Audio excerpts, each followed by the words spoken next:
ఎంత దారుణమయ్యా. ఏ సాయం చేయని మీరు మా ఇంటికి వచ్చారు. మా నాన్నకు మాయమాటలు చెప్పి నన్ను రాడ్ కాలేజ్లో జాయిన్ చేయించి నన్ను గుడిపారు.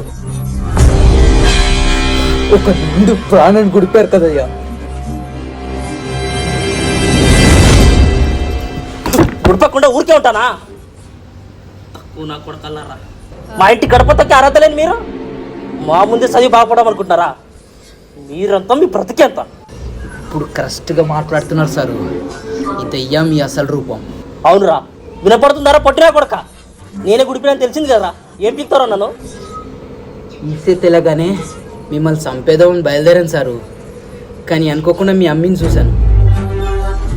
ఆ అమ్మిని పడేయడానికి నానా సంఖ్యలు నాకేం సారు. గిఫ్ట్లు ఇచ్చాను, చాక్లెట్లు ఇచ్చాను, ఈ చేతులతో పానీపూరి కూడా తినిపెట్టాను సారు. ఆ అమ్మి మెడ చూస్తుంటే తాళి ఇలా కట్టాలనిపించింది సారు. ఇలాగే ఆ అమ్మిని ఆ రోజే లేపుకెళ్ళేవని సారు. కానీ ఎందుకు లేపుకెళ్ళలేదు తెలుసా? నేను ఎందుకు లేపుకెళ్తున్నానో మీకు తెలియాలి. నా బాధ అంతా మీకు అర్థం కావాలి. నేను వెళ్ళొస్తాను సారు. మీ కూతురు నా కోసం అక్కడ ఎదురు చూస్తా ఉంది.